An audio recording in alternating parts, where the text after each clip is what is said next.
This is the program on constitutional government, and our guest today is Alan Guelzo, and he's a professor of the Civil War era and director of the Civil War era studies at Gettysburg College in Pennsylvania, a well-known town.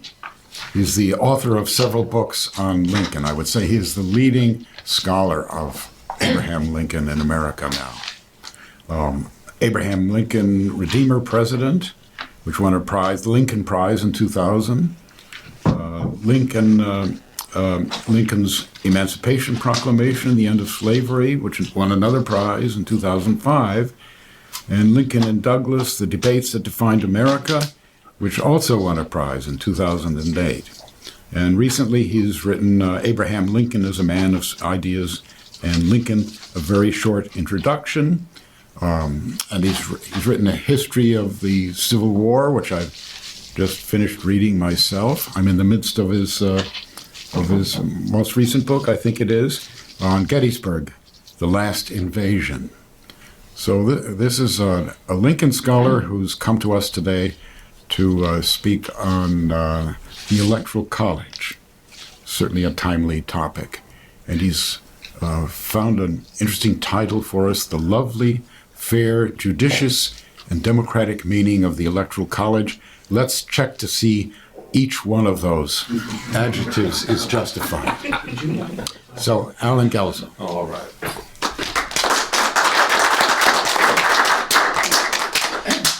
Thank you, Harvard, very, very much indeed for the opportunity to participate in this program. And to all of you here, thank you for coming, and to all who have had a hand in making my brief visit here to Harvard a very pleasant experience. I do have some connections to Harvard going back a number of years when I was a fellow at the Warren Center in the mid-1990s. That was when it was still housed in Robinson Hall, and afforded the opportunity to interact with such luminaries as Bernard Bailyn and Donald Fleming, names well storied in Harvard yore. Well, let me talk about the Electoral College just for a little bit.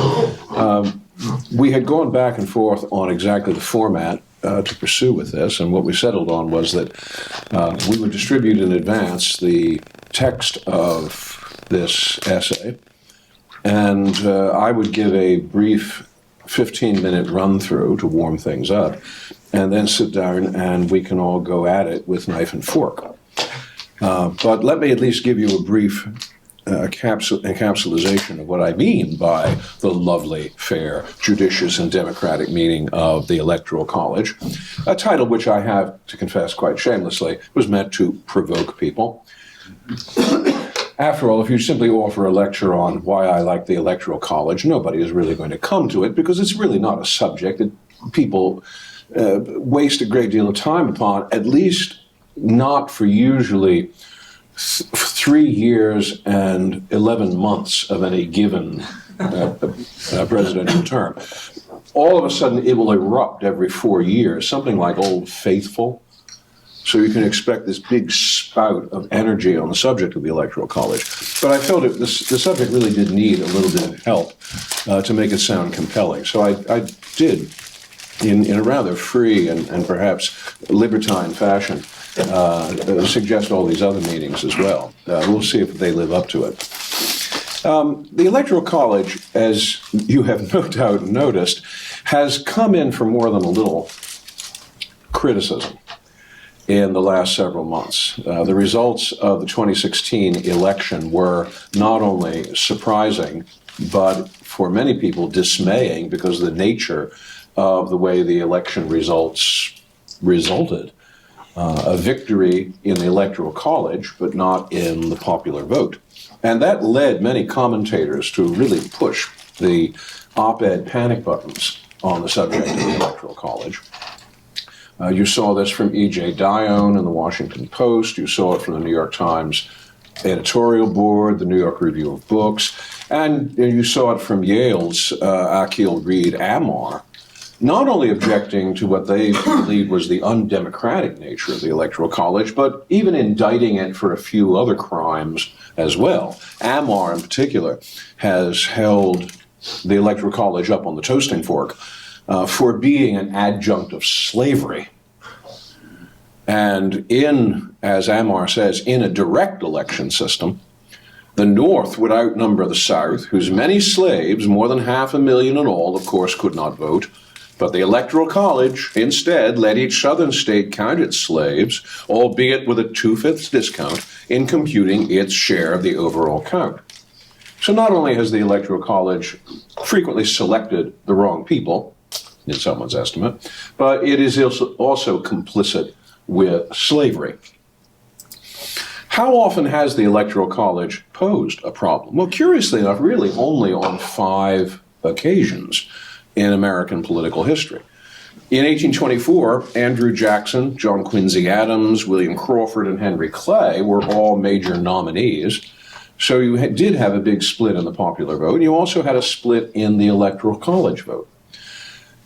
Enough of a split that the election ended up being thrown into the House of Representatives, where John Quincy Adams ultimately was selected as president in connection with what was widely described as the corrupt bargain between Clay and Quincy Adams. In 1860, Abraham Lincoln is the first president to be elected without any kind of popular majority, but with a whopping total in the Electoral College. So you have to move from 1824 to 1860 really to get a clear-cut example of someone who would not have won a popular majority, but nevertheless wins the presidency because of the Electoral College. Then in 1876, it happens again. This time, Samuel Tilden and Rutherford Hayes. Samuel Tilden really wins the popular vote, but by a lot of internal political machinations, the Electoral College majority is awarded to Rutherford B. Hayes. The Electoral College majority in this case is a grand sum total of 1 vote, 185 to 184, but it is sufficient to elect Hayes as president. As with the Jackson, Adams, and Clay election in 1824, there's a good deal of behind the scenes, and not always free from corrupt accusations going on behind the curtain. And then we have a long period in which the Electoral College really is not much of a serious issue, until 2000, when you have Bush versus Gore, and the hanging chads proceed to dance across the national television screens. And then, of course, most recently, Mr. Trump and Mrs. Clinton, where Mrs. Clinton wins 3 million more popular votes, but Mr. Trump wins a decisive majority in the Electoral College. Well, these have been the occasions, and when you take it in the long run of American electoral history, it's rather surprising that there have been this few elections that really have made question marks for the Electoral College. What the Electoral College does is it reminds us that, first of all, we are a constitutional republic. We are governed by a constitution. And in that constitution, we have a mechanism identified for electing presidents. And this is it. Each state shall appoint, in such manner as the legislature thereof may direct, a number of electors equal to the whole number of senators and representatives to which the state may be entitled in the Congress. The person having the greatest number of votes shall be the president, if such number be a majority of the whole number of electors appointed. That's it. It surprises people over and over again when I point out to them that when the Constitution describes the process of electing a president, this is it. There is no provision in the Constitution for a popular vote, a popular election, a popular majority, nothing of the sort. The only mechanism described in the Constitution for electing a president is the Electoral College. By the way, the term Electoral College is not in the Constitution either. At least the term college is not. That was, in fact, first used by James Madison and has become a standard reference. But even the term college is not actually in the Constitution. It's made for some unusual observations. I mean, the Electoral College would be the only college in the country without a football team. What's more, its alumni association, at least half of them would be losers. So there could be some real problems in trying to think of this as a college. We're not only a constitutional republic, what the Electoral College also tells us is that we are a federal republic. That fundamentally the nature of the American political regime is that of a federal union. And the Electoral College is, in that respect, a very clear mirror image of what it means to be a federal republic. It is not a case where the Constitution ever had in view the idea of a mass, general, direct popular election. And that is in large measure because we are not a large, general, mass, popular government. We are a federal republic. The Electoral College captures that. Why the Electoral College? Well, because the members of the Constitutional Convention were themselves very concerned about what the office of the president was going to be like. The fundamental question in the Constitutional Convention was whether the president should be elected at large by the people. I mean, they did debate that there.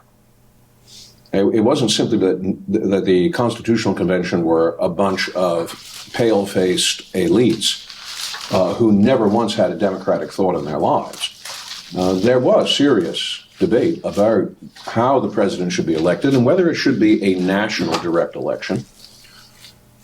But the real question came down to, if you have a national direct election, is that going to take us in the wrong directions politically? The alternative was to elect the president by the national legislature, by the Congress. But that too had its problems, and those problems get explained this way. This is Gouverneur Morris in the image.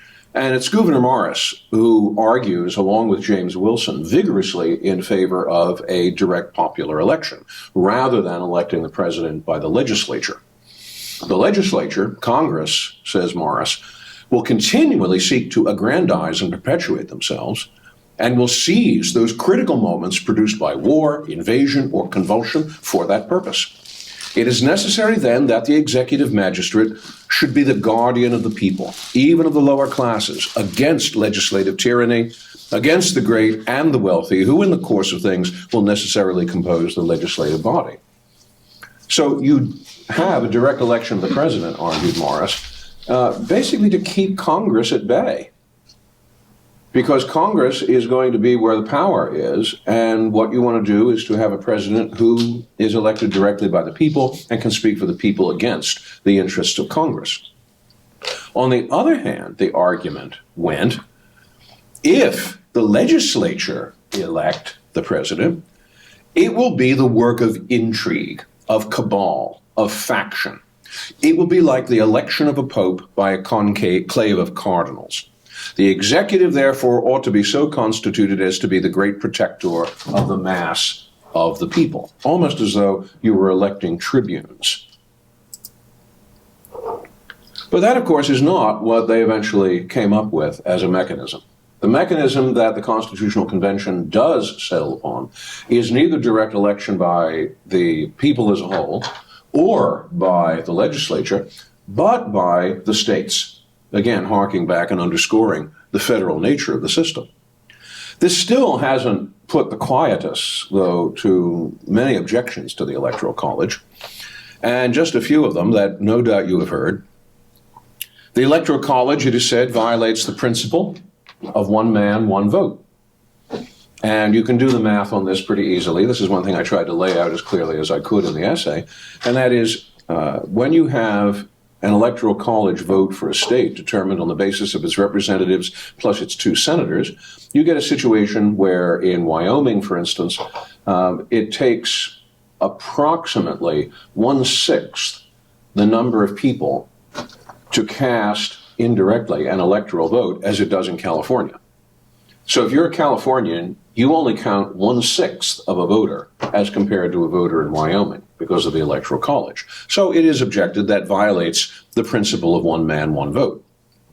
Then we come back to the argument that, well, the Electoral College was designed to protect slavery. Because since the southern states, the slave states, benefited from the 3/5 clause, they had an abnormally swollen number of representatives that gave them extra leverage in selecting a president, and so the selection of presidents is deeply influenced by slavery. to come back to Professor Amar's argument, Southerner Thomas Jefferson, for example, won the election of 1800-01 against Northerner John Adams in a race where the slavery skew of the Electoral College was the decisive margin of victory. Without the extra Electoral College votes generated by slavery, the mostly Southern states that supported Jefferson would not have sufficed to give him a majority. As pointed observers remarked at that time, Thomas Jefferson metaphorically rode into the executive mansion on the backs of slaves. So that's a serious indictment.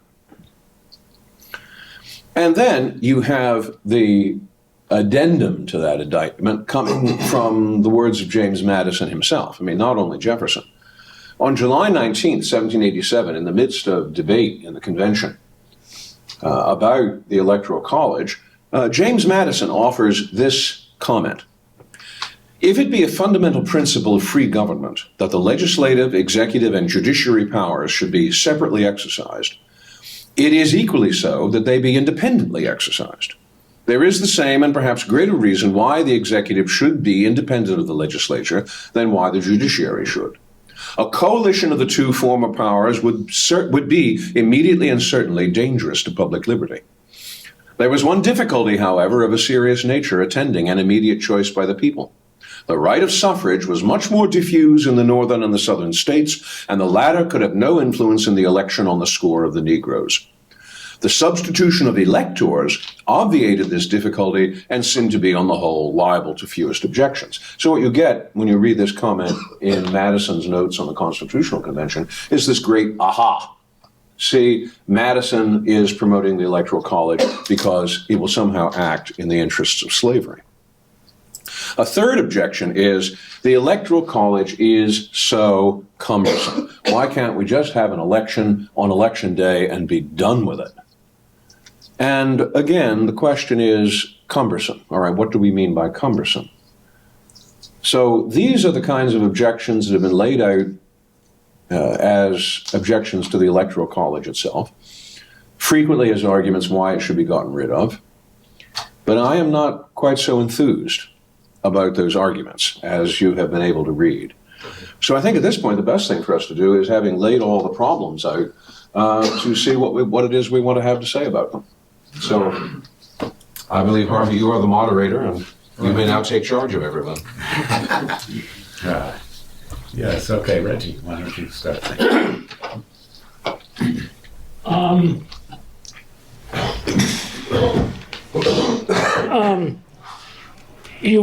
Your essay makes a lot of good points, but it doesn't address the fact, I think, that in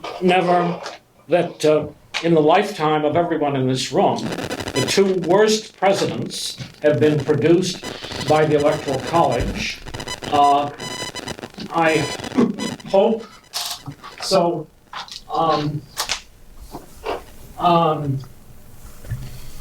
The debate, I think we ought to realize the debate is larger than either keeping the status quo the way it is or doing nothing. I wonder if there are any adjustments that you would accept. Of course, one way of doing away with the Electoral College that your opinions would be appreciated on is the National Popular Vote Initiative, which I think, well, of course, there are other things that might be done to change the situation. I wonder if you see any need at all to change the situation, and if so, what methods you might endorse. Well, it seems to me that you're really asking three questions here. One is the Electoral College a botch because it gives us the wrong people? Or is the Electoral College alternately something that should be amended, or alternately is something like the National Popular Vote Initiative a means for doing that? Well, it's difficult to respond to the third one because, of course, opinions are going to vary on whether one happens to think a president is worst, best, mediocre, intermediate, that way. It may be that the presidents who've been given to us by the Electoral College have sometimes been less than ideal. Rutherford B. Hayes usually does not stand out very prominently as an example of a great president. On the other hand, it did give us Abraham Lincoln. So if you have to judge purely by results, if to sacrifice Rutherford Hayes or George W. Bush or Mr. Trump, if in sacrificing them you must also erase Abraham Lincoln, I think I'll stick with Abraham Lincoln and take my chances. You don't think Lincoln could have won a popular election with the No. plurality he got? Oh. No. He only got 39% of the popular vote. That was the plurality. That nobody got more. If nobody wins the majority, you have to have a plurality. If the Democratic Party had united on one candidate instead of splitting between Breckinridge and Douglas, they would have had a larger popular vote easily than Lincoln, but they would still have fallen far short in the Electoral College. So even if you had, you actually would have had a situation even worse in 1860, because you would have had a losing Democratic candidate with a clear-cut popular majority, but you still would not have had that candidate elected because Lincoln would have won the Electoral College notwithstanding. His Electoral College margin was so great. So the objection would actually become even more pointed at that point, and you'd really have a case in 1860 that would compare almost directly to 2016. So again, I come back to the question, well, yes, it might be all well and good to say, well, we don't like that particular candidate, but if we're going to get rid of that, well, we also have to face the conclusion that perhaps we should have gotten rid of Abraham Lincoln, which is not a conclusion I'm eager to draw. Now, the second question that you're asking is, should the Electoral College, is there a mechanism for eliminating the Electoral College? Well, of course there is. You can amend the Constitution to get rid of the Electoral College entirely. All right, suppose we take the Electoral College off the map. What do we get as the results? Well, you get a national popular election. But be careful what you wish for. Because in the case of a general national popular election, a direct election of a president, then the rules of campaigning are going to change in some very dramatic ways. And you may not like that result either. In large measure, Mrs. Clinton's majority was drawn almost entirely from two metropolitan areas, the Chicago area and the Los Angeles area. And it could just as easily be said, well, I don't like presidents chosen by the Electoral College. Well, you could counter that by saying, well, I don't particularly care for presidents elected by Chicago and Los Angeles. You will have problems and unintended consequences no matter what direction you move in. I think it's also significant this way that a direct popular election by no means guarantees the quote, the will of the people. If you look at those nations which employ a direct popular election, they include some real staggering losers, politically speaking. Afghanistan, Mexico, Iran. These are not exactly regimes notable for automatic guaranteed democratic results. So getting rid of the Electoral College might seem like, let's get rid of that particular problem, without realizing that you could invite a host of other problems that would make you, after a short while, bang your forehead with the palm of your hand and say, what were we thinking? Then the third thing you'd ask about was the National Popular Vote Initiative. The National Popular Vote Initiative is an interesting mechanism because it preserves the Electoral College. It doesn't try to eliminate the Electoral College at all. But what it does is get the states to agree that their votes, their electoral votes, will be cast in such a way as to reflect the popular vote, so that there's harmony between the two. The principal difficulty with that is that it would not be constitutional, because the Constitution itself forbids collusion, so to speak, between states in making decisions of that sort. So the National Popular Vote Initiative, which has been signed on to by a number of states, significantly all of them Democratic, but the National Popular Vote Initiative, which has been signed on to by some states, certainly has not been signed on to by all states, and secondly, is probably not going to pass muster in the courts because the first time it would be put into application, it would probably be challenged, go up to the Supreme Court, and I suspect be struck down. Now, and if you want to look at the constitutional crisis that would ensue after that, because then you would have had a president chosen on that basis only to have the mechanism itself struck down. Then you'd have a constitutional crisis of really serious proportions, because who would then be the president?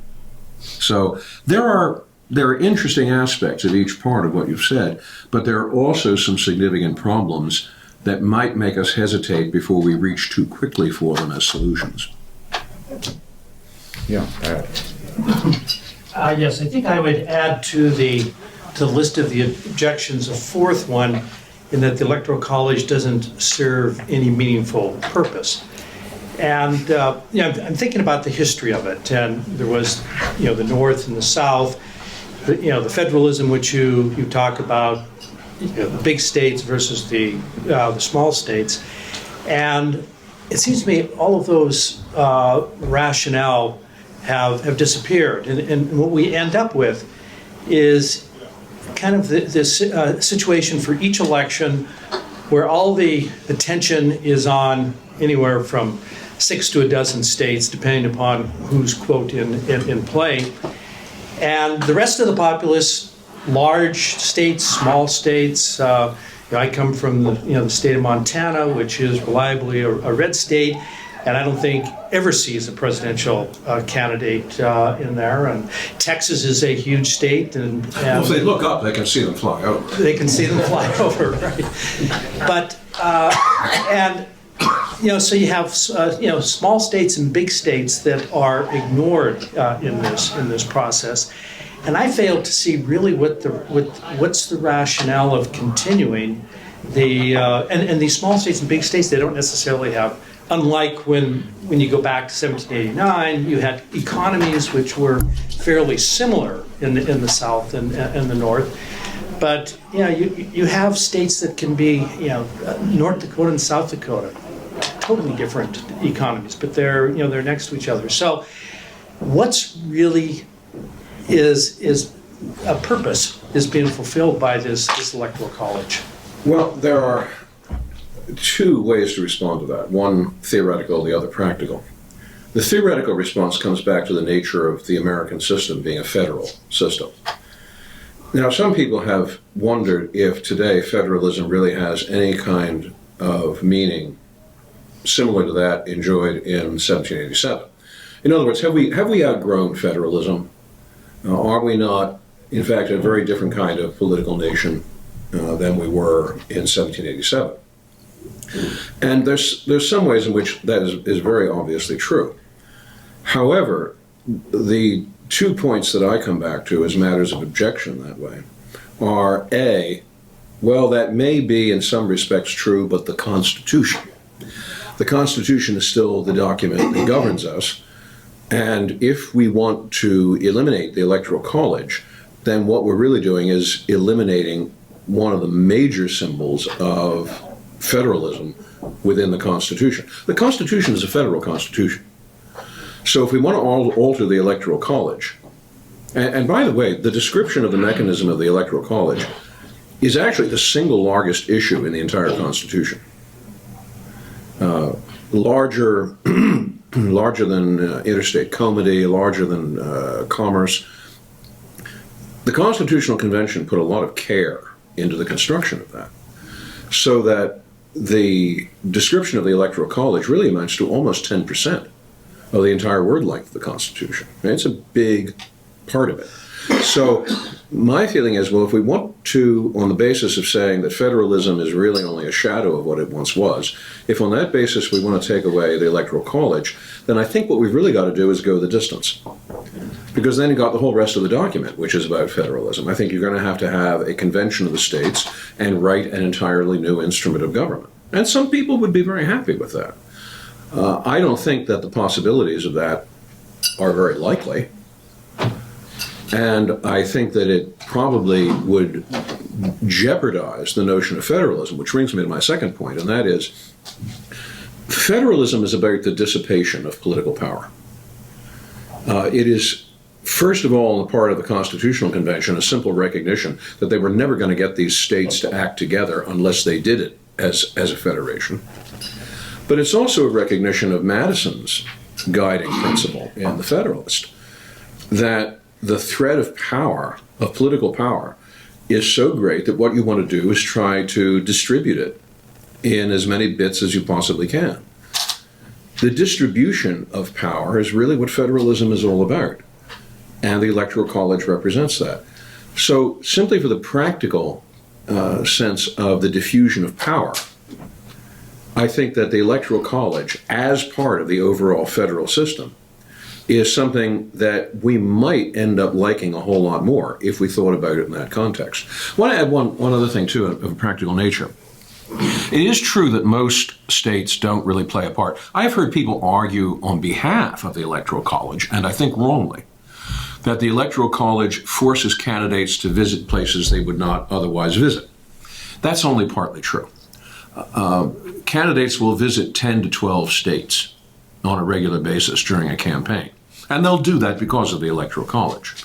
That certainly is far from visiting all 50. I can't remember when Alaska and Hawaii have ever been visited on a presidential campaign, much less Montana. On the other hand, if you go to a direct popular election, then the number of places visited by presidential candidates will probably shrink to about 2 or 3. And although 10 and 12 is not ideal, it sure beats 2 and 3. So in a world of compensations, maybe that is the best we can expect, and maybe we shouldn't jettison it with too much eagerness. Russ. I wonder if you could respond to Professor Amar. I've tried. And his charge. He's twice backed out on me. Oh, I don't mean literally, but is he correct that Jefferson metaphorically rode to the White House on the backs of slaves? Only if you play it very, very, very metaphorically. The big objection I have raised, and I've never heard Amar respond to this, I keep trying to pin this down, is that the Constitutional Convention, when it comes together, is composed of delegates from all of the states except for Rhode Island. Rhode Island won't participate.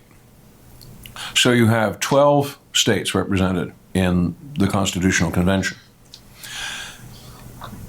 In those 12 states, all but one had legalized slavery in 1787. Most of the people who make, and I suspect Amar himself, make this argument because they're thinking of the 1860s. They're thinking of the Civil War. They're thinking of what happened after the Constitutional Convention, when, as you move into the 19th century, yes, the 3/5 clause does give some unfair advantage. But that is an unanticipated consequence of what happens in Philadelphia in 1787.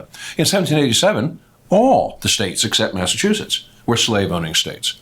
So if you suggest that the Electoral College is doing something unfair because it's designed to give the slave states a thumb on the balance, that doesn't end up meaning a whole lot when it turns out that everybody's thumb then is on the balance. Because they're all slave states. There is no advantage to slave versus free states. Now that will become that later on. But the members of the Constitutional Convention were not prophets. They didn't have screens in which they could see the future.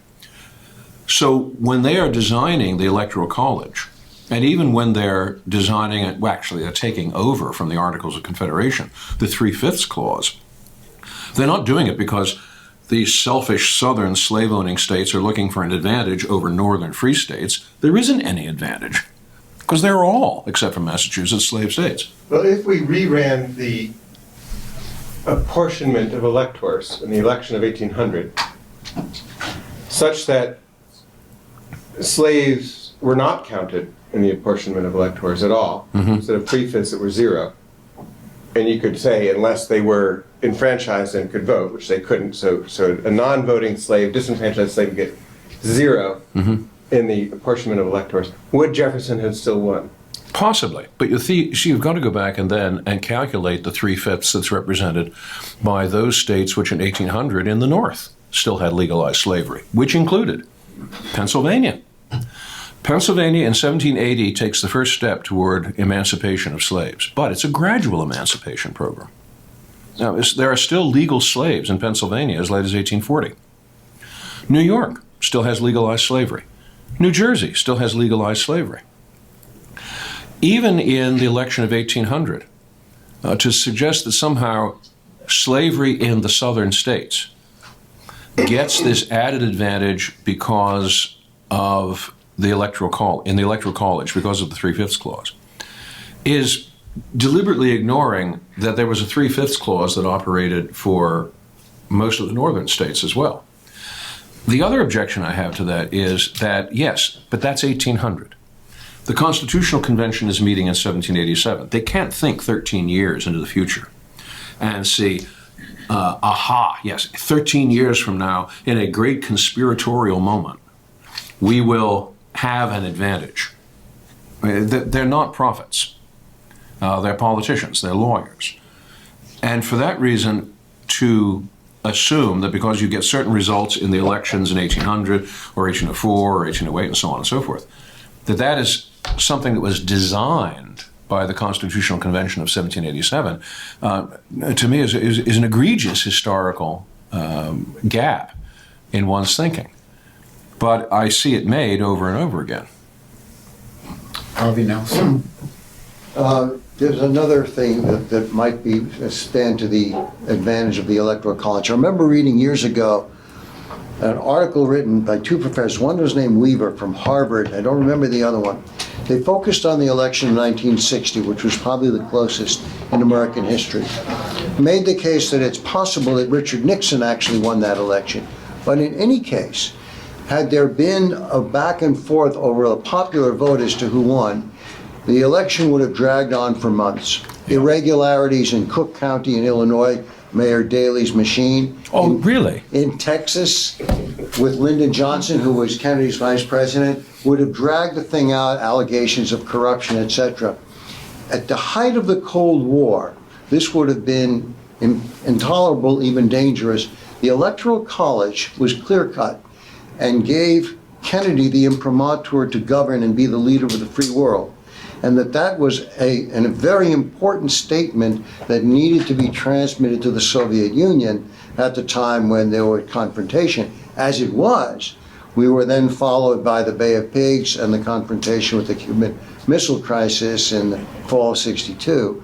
But this was an advantage unforeseen that the Electoral College endowed on the country by conferring the authority of leadership to a president who had won at best a very narrow victory.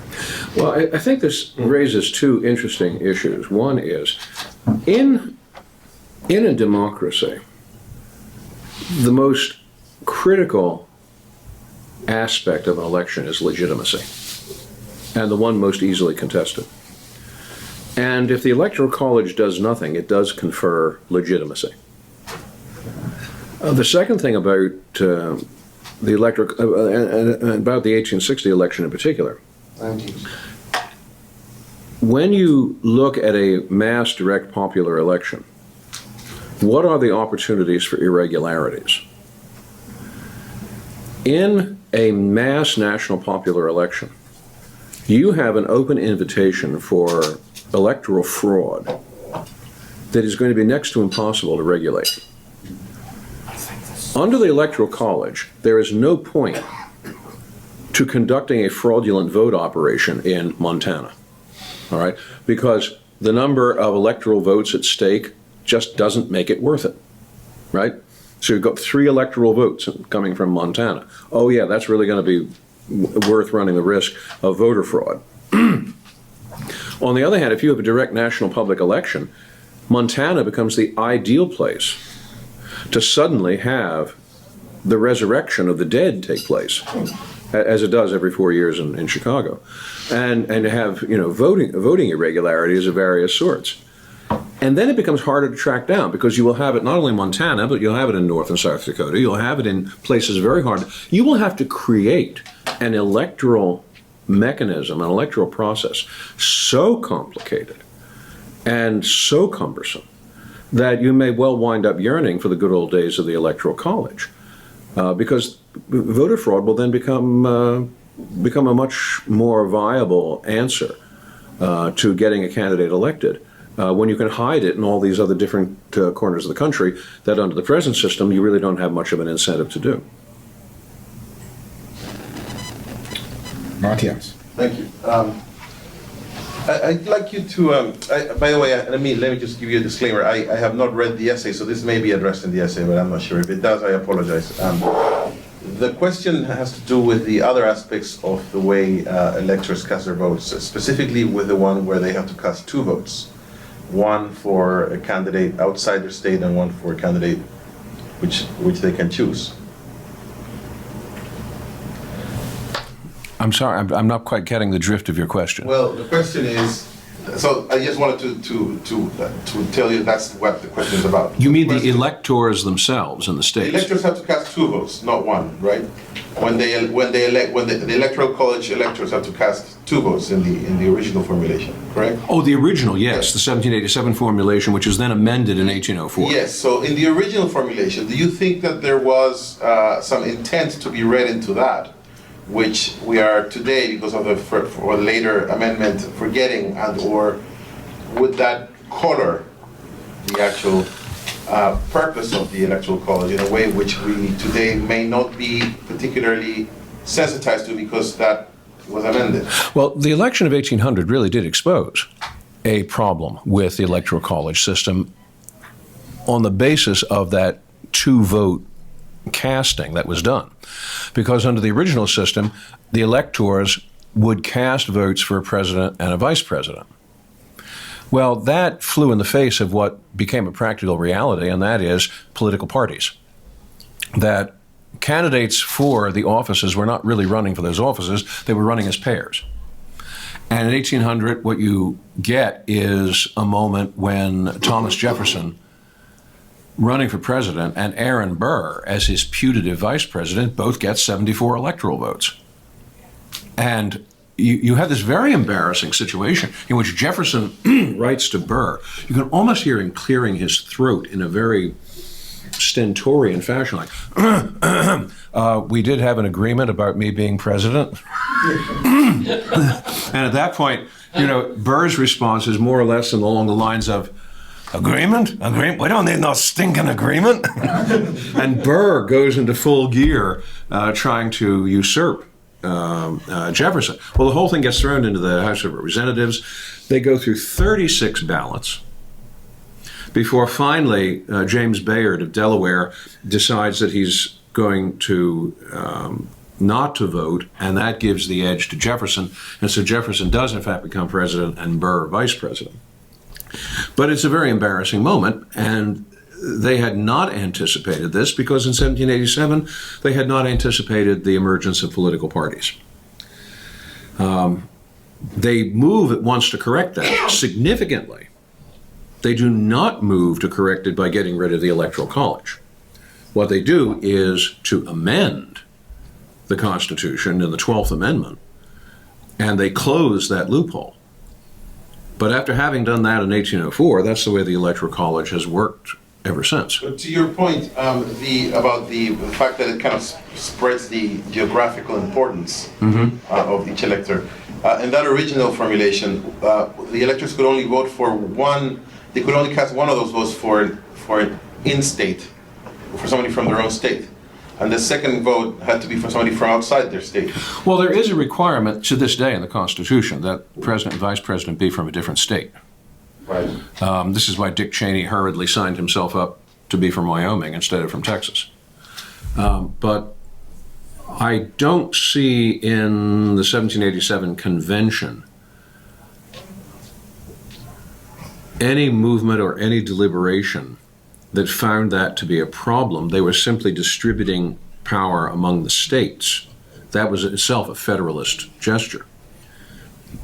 What becomes problematic about it is when you have the development of candidates who are really representing political parties rather than simply running as individuals.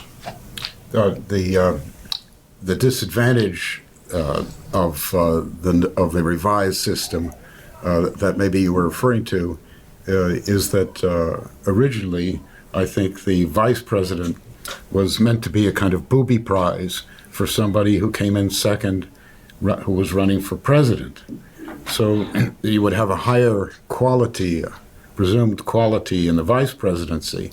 You would have in the vice presidency a person who some people or many people thought deserved to be president.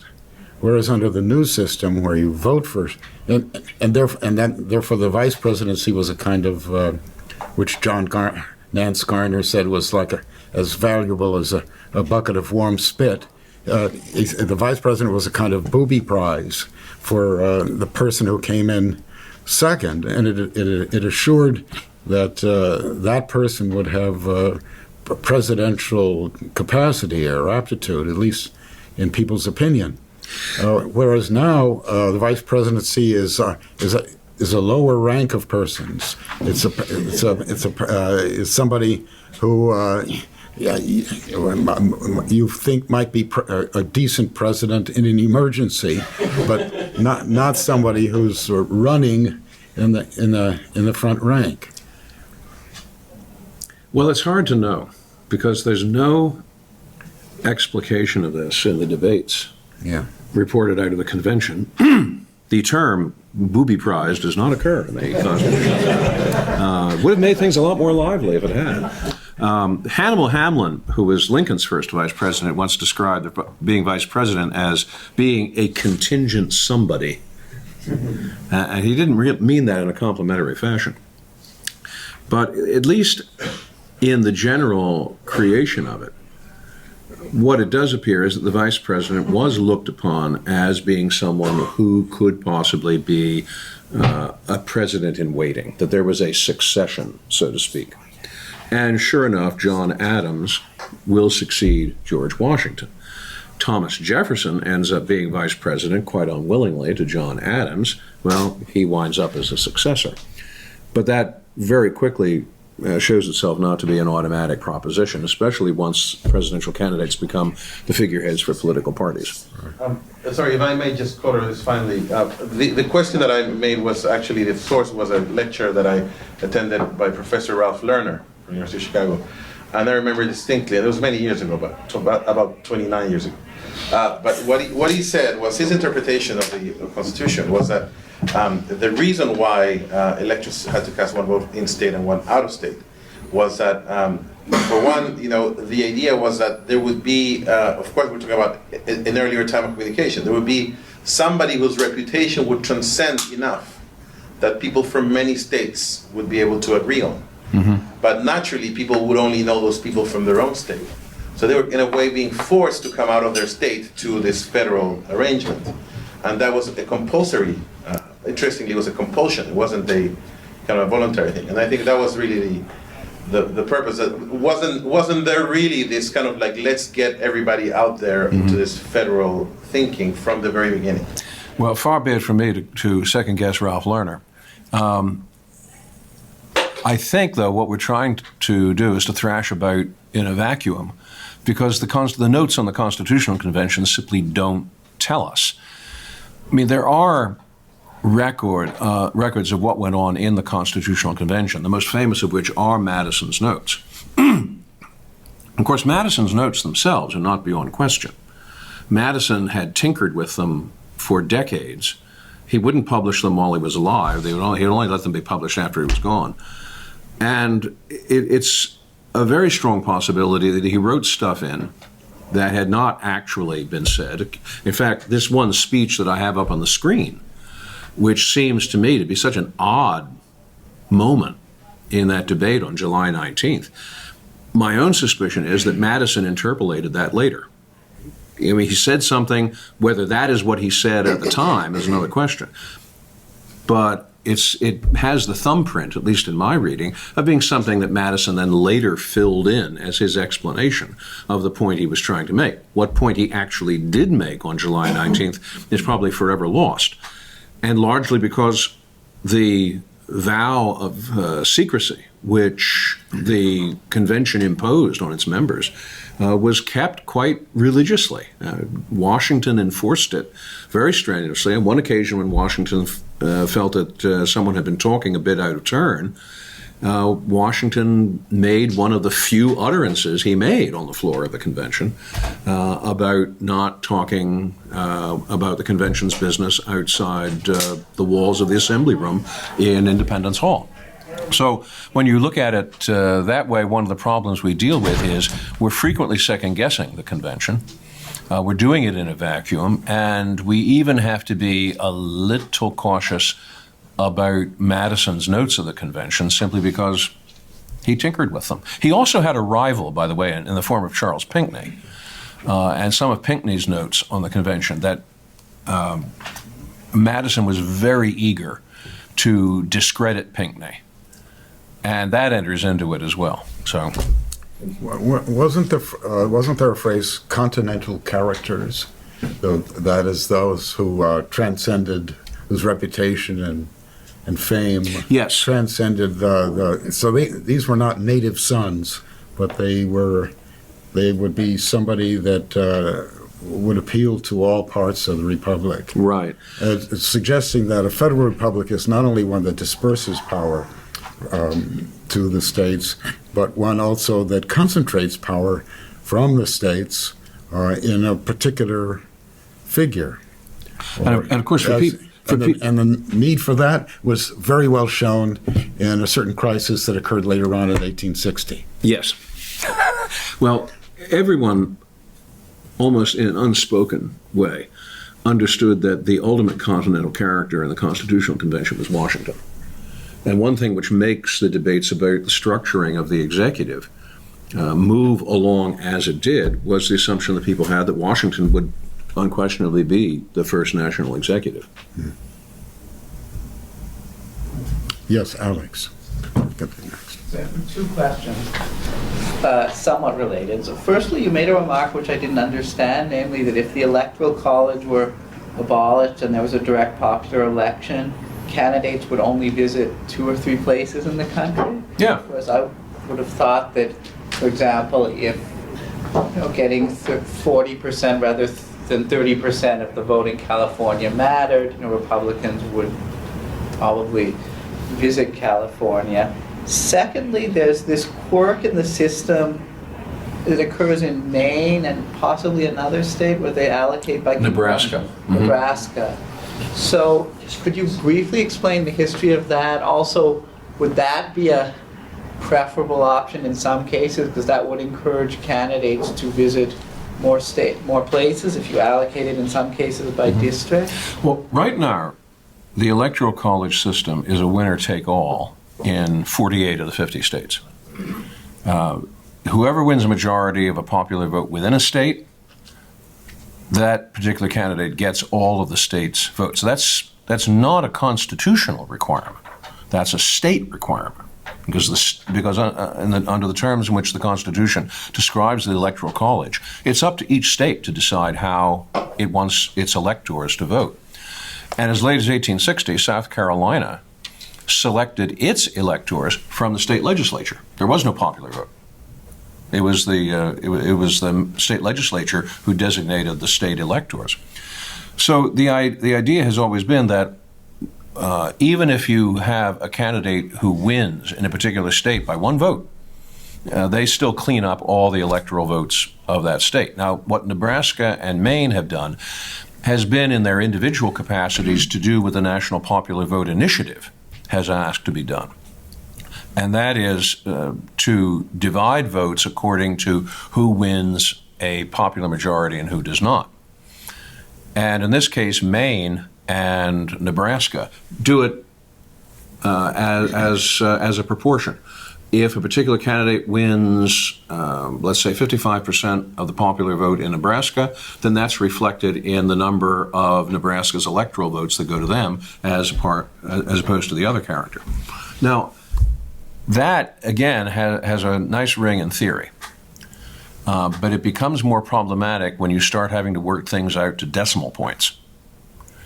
I mean, suppose you have a race in which there are 3 presidential candidates, 4 presidential candidates. I mean, this last election we had not only Republican, Democrat, we also had Libertarian and Green, both of which made very strong showings, better showings than they'd ever made in previous elections. Wasn't it the case that Hillary Clinton did not get a majority of the popular vote? She did not get a majority. She got a plurality, but not a majority. In such a case, you can find yourself trying to divide votes in a very mathematical fashion. So is someone, let's say if a state is awarding 5 electoral votes, well, is it going to go 2 to 3, or does it go 2.5, 2.5, 2.25, 2 3/4? How is it going to be structured? Now, in a sense, the states have the right to make that determination. But it doesn't take away the questions. All it does is bring in a new set of questions and objections. In Maine, there's a certain district, right, where a candidate can take 1 or 2 elections. Yes, and I think it's easier in Maine because Maine has, if I'm remembering this correctly, 3 congressional districts. That does kind of 2. Isn't it 2? I thought it was 3, but I don't know. I don't know off the top of my head. I don't come from Maine. But as soon as you begin moving into states like Pennsylvania, Texas, California, Ohio, then you start dealing with percentages. And then it gets very dicey. Yes. I have a question about the history of how the electors themselves have conceived of the purpose of the Electoral College. Mhm. So I have kind of 2 oversimplified ends of the spectrum in mind. One end being, our job is just to sort of, we're a formal mechanism. Whoever our constituents wanted to be elected, we vote for that person. The other end of the spectrum being something like, I think it's Federalist 68, about sort of a check on the people and what the people might want may not be the best for the country, and so we're supposed to deliberate about this. And so is there a literature on the history of electors and how they've conceived of their purpose in terms of these 2 poles? For example, I've just anecdotally... No, you're going to have to do it. Just anecdotally, I've heard of, in this last election, electors saying, well, you know what, this is what my constituents want, I have to vote for this person. So I was curious if in the 18th or 19th century it was different. Well, in the 19th century, you have these 3 contested elections. But I've never seen a situation in those elections where the electors themselves raised a question about, well, who exactly should we be voting for? Bear in mind that in the earliest presidential elections, for Washington, for Adams, nobody bothered to take or record a national popular vote because it was so clearly a matter of the state electors doing it. The only question was, how many electoral votes do Washington and Adams get? It was up to each state to determine how they were going to handle popular voting, if they were going to handle it at all. No historian ever added up votes in the states and in those. No, in many cases there's no record of it. No record. Okay. In many cases, because it was not important to keep. And therefore, I mean, in South Carolina, of course, they didn't have it at all. And it was the state legislature made the designation. So it's impossible to say what a popular vote was for Washington or for anyone else that way. So in the places where there was a popular election for a president, what really counted was what was happening within that state. Where there's a popular vote, it's a popular vote within that state for a president. And then whoever wins in that state, that's the electoral vote that gets cast for a president. Early on, the electoral vote itself so greatly overshadows the idea of popular voting that we really don't have an accurate determination of what popular vote might have been cast on behalf of George Washington or John Adams. You can't keep a record of it. It's too spotty. It could be said right now that you do have a popular vote. We do decide the presidency by a popular vote, but in 50 different districts. As it were, yes. That is another way of doing it. and it's the districts casting votes which make the final determination for president. Yes. The thing that's fascinating to me and surprises some people is that there's no federal elections. All the elections are run by individual states. They create the rules, they create the ballots, they create how they're counted. And the machines that are used. And the machines that are used. And the schedule. That's right. And so that basically the power of the government is resting partly on the states. And what I find when I get into this discussion is that people generally see the states as a constituency in the process, as if it were like the European Union, with each country having its unique culture, its laws. I mean, we have states that have legalized marijuana, have states with their own internal regulations of how roads are done, people can turn right. I mean, it's all run by the states. And if you see the state as a part of the constituency, there's the general election of what each person votes, and the will of the whole group as a state. It's like the Senate. There are 2 people from each state. All the states are equal, and they can have some say in how the country is run. And I think to look at an election as a hybrid of 2 constituencies, one of the state and one of the popular vote in the state. Well, you raised 2 interesting points, and the first of them goes back to the gentleman from Montana, speaking about how Montana gets to cast 3 electoral votes. But each one of those votes, given the population of Montana, which is not huge, each one of those electoral votes represents fewer voters than a corresponding electoral vote cast by people in Illinois or in California. So, is that fair? Have we not moved as a nation into a different sphere of relationships between states and federal government? You know, maybe back in 1787, the states regarded themselves as these separate but equal players in the national politics. But today, I mean, what are states? States are these sort of second-level political entities, and aren't we just fooling ourselves to think that we still are a federal republic? Of course, I don't want to jump to that conclusion too easily. The moment anyone does is when they suddenly fall afoul of all the things you've been listing that states, in fact, do retain oversight of. So the question then becomes one of principle. Do we want to continue as a federal regime, or are there facts we should be facing which point us towards something different? Of course, in the European Union, that's exactly why there's something like Brexit. That is why Mademoiselle Le Pen, is making such a big splash. That is why other people in other member states in the European Union are not happy with results. The European Union has not yet produced Europe. It's still a union, whether it likes it or not, and Brexit is a testimony to that. Well, we might say, all right, we're not any longer an 18th century federation of states.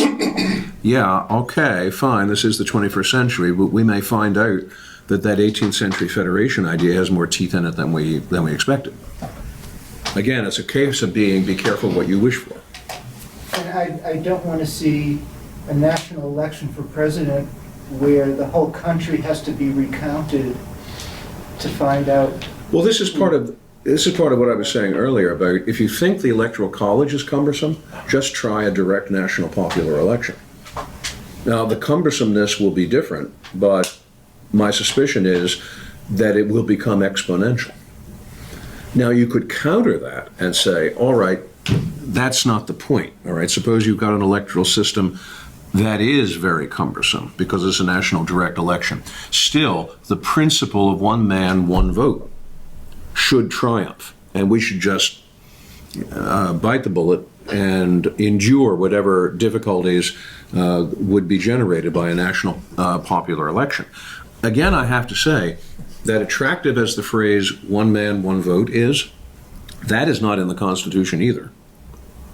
I mean, that is in certain court decisions in the 20th century, but that's not in the Constitution either. And would we be willing to give up the Senate and just have a Well, husband? here's another thing, and that is, if you want to give up the federal principle, let's give up the Senate as well, because that's even more grossly unfair. Every state gets 2 and only 2 senators. So, again, this is what I mean when I say the Electoral College is an integral part of this federal republic, and the moment you begin removing a block that large from the edifice, then it's going to be very hard not to keep the other blocks from going astray. Yeah. On this question of legitimacy, I mean, there are many different types of legitimacy, and democratic legitimacy is only one of them. The legitimacy of the European Commission derives from the consent of the governments and not of the peoples of those who govern. So in our system, we do not have a federal government and provinces. We have a federal government and states. Mm-hmm. And legitimacy of the federal government comes from the states and not from the people, the several states, and not from the several people of the several states. Well, yes and no. And the reason I say yes and no is it's not Talmudic. It's because it is a mixed system. I mean, that's in the very nature of being a federal republic. Right. The Senate and the Electoral College remind us that we are a government of states. But the House of Representatives reminds us that we are also a government of Americans.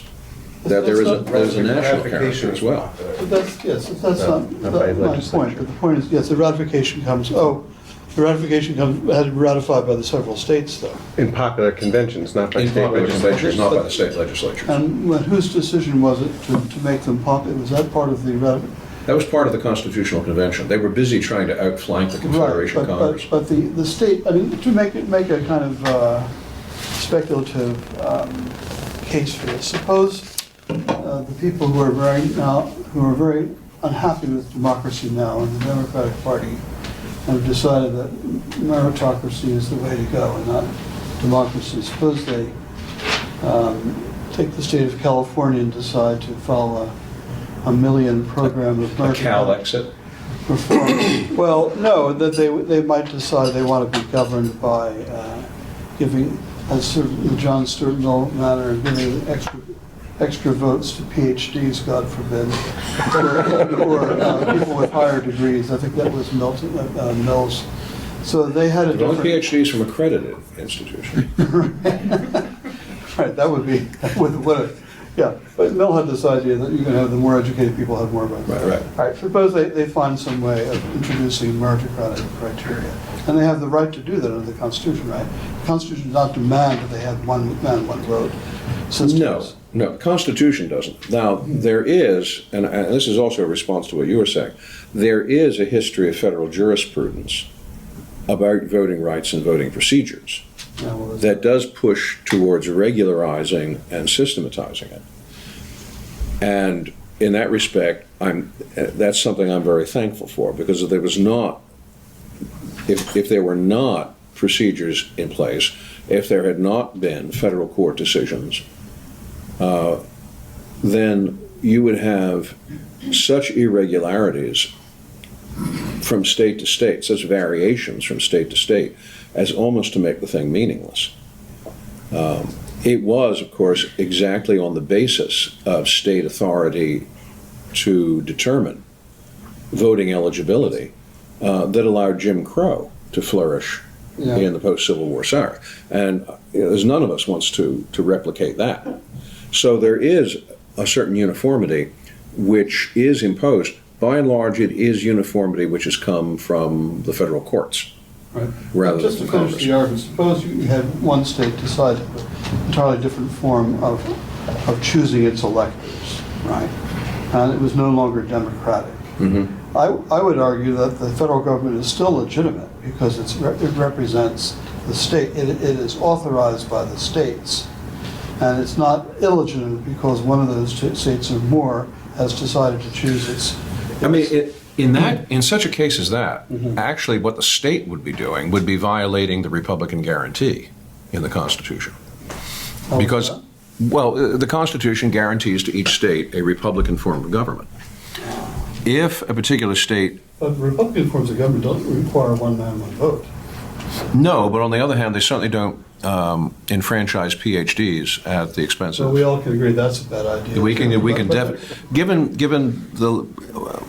Given the level of political awareness among many PhDs, I think we can all agree on that. Right. We could have an early Republican form of government where you had a property qualification, for example, God forbid, and that those, you could imagine that happening in a state that's in the grip of some oligarchy. You could, although in that case, what I suspect is there would be an immediate challenge within that state. It would go into the federal courts and would be eliminated on the basis of the Republican guarantee. Yeah, I'm just trying to make the theoretical point that no one would think the federal government was illegitimate because one state had a different mode of selecting its electors. And in fact, for a long time, we had this situation, right, in the 19th century, when some states did not have democratic selection, other states did, and no one questioned that the federal government is illegitimate on that ground. No. I would say, though, that the question of legitimacy does enter in, especially if in the environment of a direct national public election, or popular election, I mean, you would field up to 10 candidates. And this, of course, would be very possible. I mean, how many parties are there in the French election right now? I forget off the top of my head. I mean, in Germany, in the German federal elections, I think there were, 59 parties? All of them vying for seats in the Bundestag. You could get a situation in a direct... by the way, I should add as a footnote, and I say this in the text of the essay, that if you want to see a really complicated, I mean mind-bogglingly complicated federal election process, just take a look at the German electoral process. Just looking at the German ballot is enough to make the eyes revolve back into the head. So, I mean, it almost looks like one from column A, one from column B. You think you're going to a Chinese restaurant, and it turns out to be a German federal election. Chinese restaurants like that anymore. I'm sorry, but I'm rather fond of column A and column B. But anyway, I understand that. But so there are federal elections and then there are federal elections. But to come back to the issue of legitimacy is an important question. Because if, for instance, you did have an electoral field in which there were 10 candidates representing 10 parties in a direct popular election, then let's suppose one of them gets 12% of the vote and another gets 8% and then all out. Do you really think that a president elected that way is going to have the legitimacy, politically speaking, that is conferred by today in our system, the Electoral College? I mean, at that point, you could have a president elected by that 12% to 8%. I mean, it's entirely possible. Which is why in many places where there are direct elections, such as in France, you have to go through this runoff system. And right, and then sometimes you get the 1, 2, 3 stages of the election of a president. Now, if you want to go in that direction, fine, but then don't come back to me afterwards and complain about the cumbersomeness of the Electoral College. One thing about the Electoral College is that, with the exception of Bush versus Gore and Tilden versus Hayes, at the end of Election Day, we know who the president is. That it's fairly obvious. So, wouldn't the basic question be, does democracy have any weaknesses?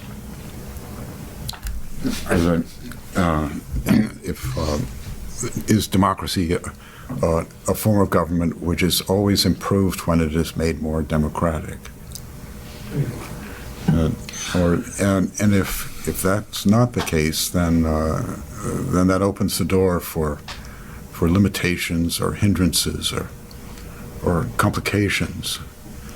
The Constitution is a complicated form of government, whereas people who argue for a popular election think of it. You're saying this is wrong, but I mean, and I think I agree. But think of it as simple, and that whenever an argument is raised that there's a certain undemocratic feature, then that must be accepted as and that democracy can always be made better by making it more democratic.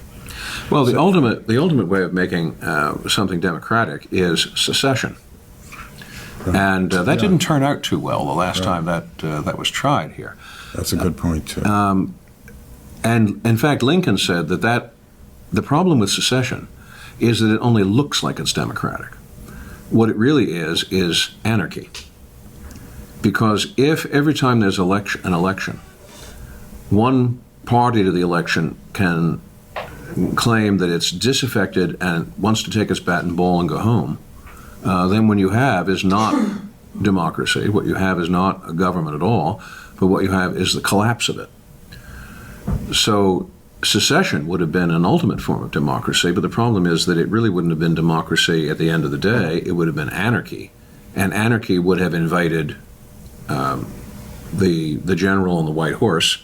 It would have invited the Napoleon Bonaparte, and that would have been an end to all expressions of democracy. So yes, democracy, but democracy within orderly limits. So the democratic principle, simplistically understood, is the biggest enemy of democracy. In some respects, because we're not all a town meeting.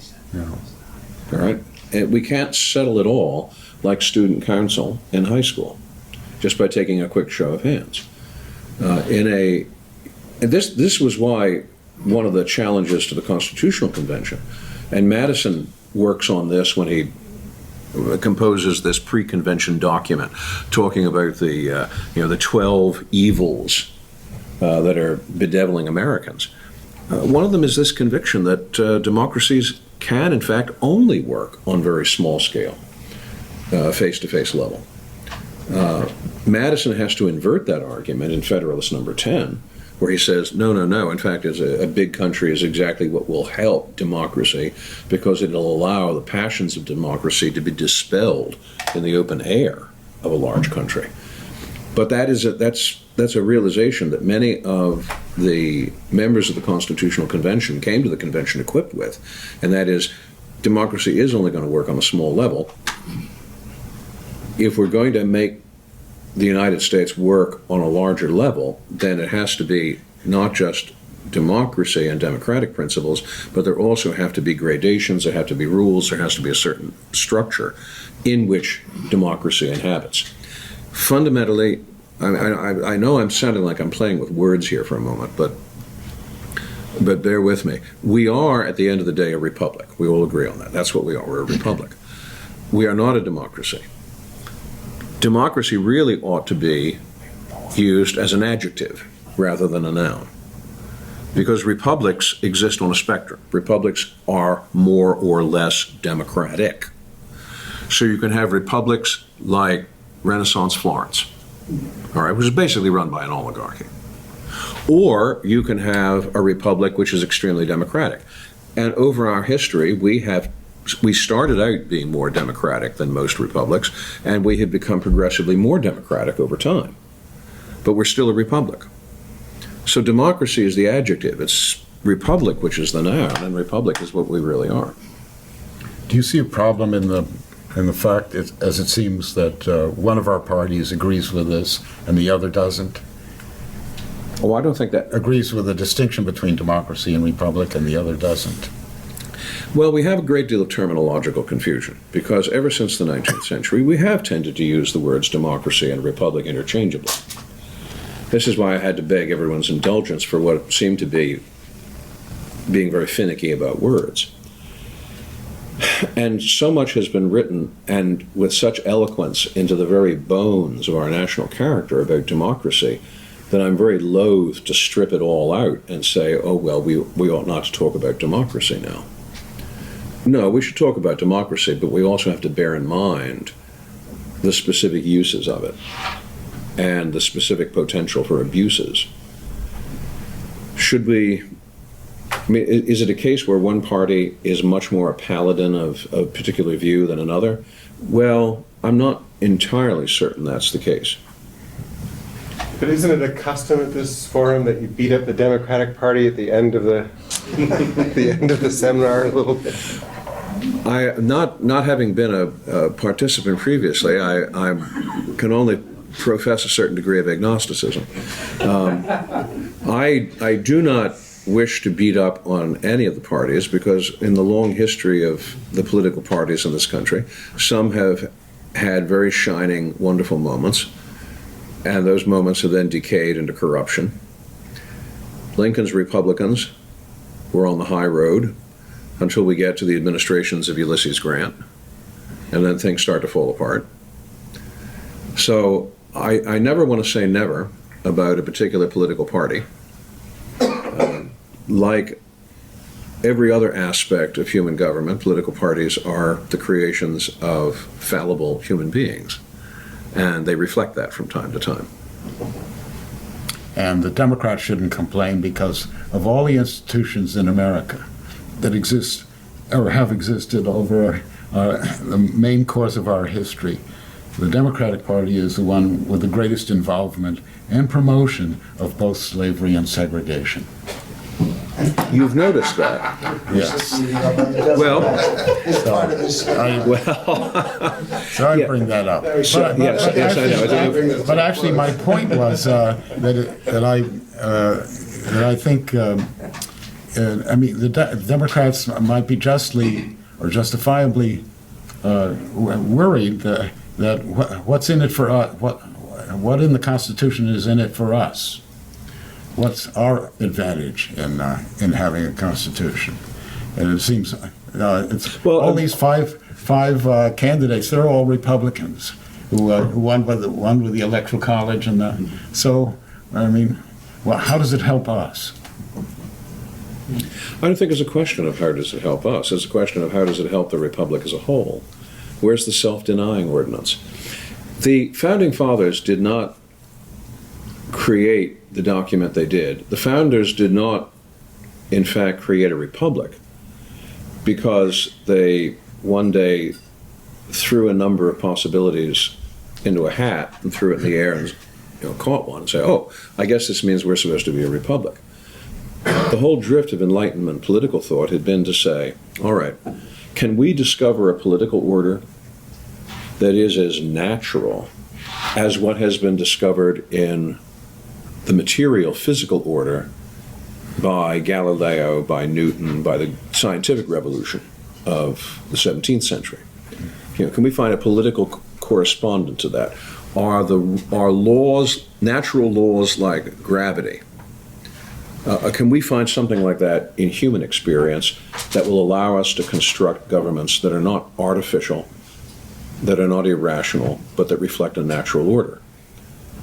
And the whole drift of Enlightenment political thought from Locke through Montesquieu to Jefferson and so on, it's all about, all right, here is what the natural order is.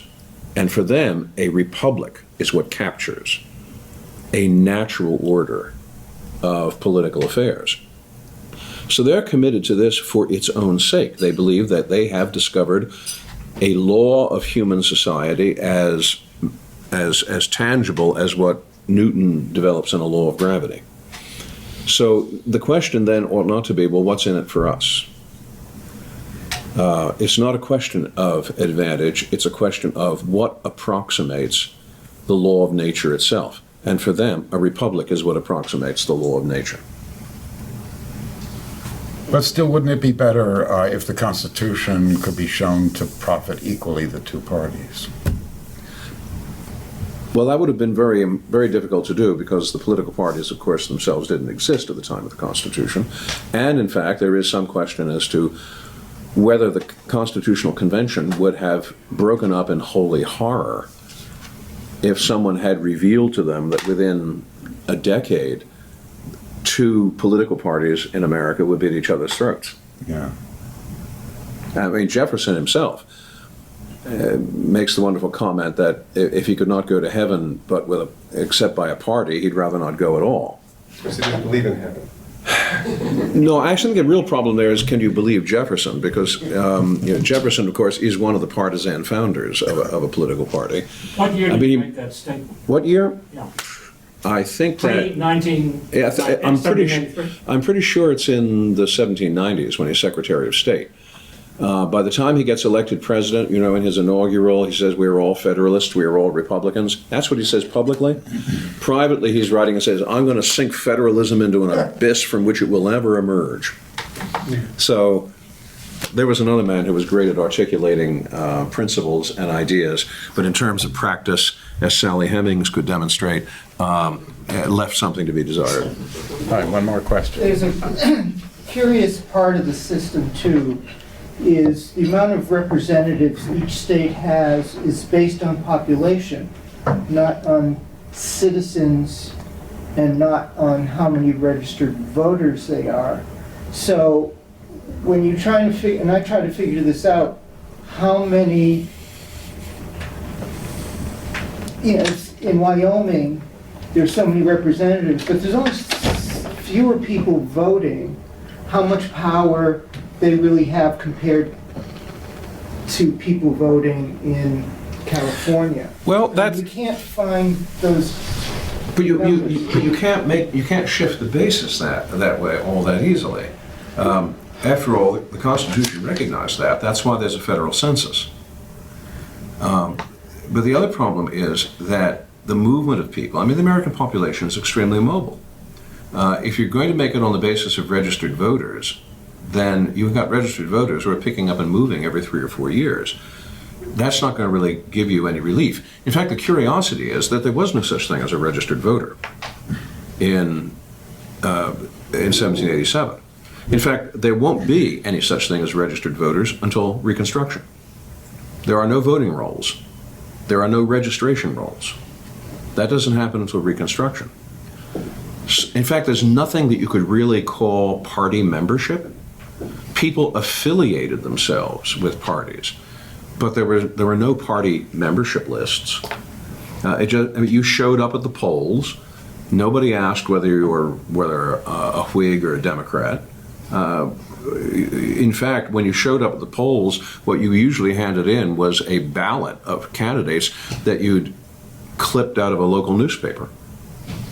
So there was nothing like the apparatus of voting that we have today. Thanks so much, Alan. All right. Thank you all for coming, and thank you, Harvard.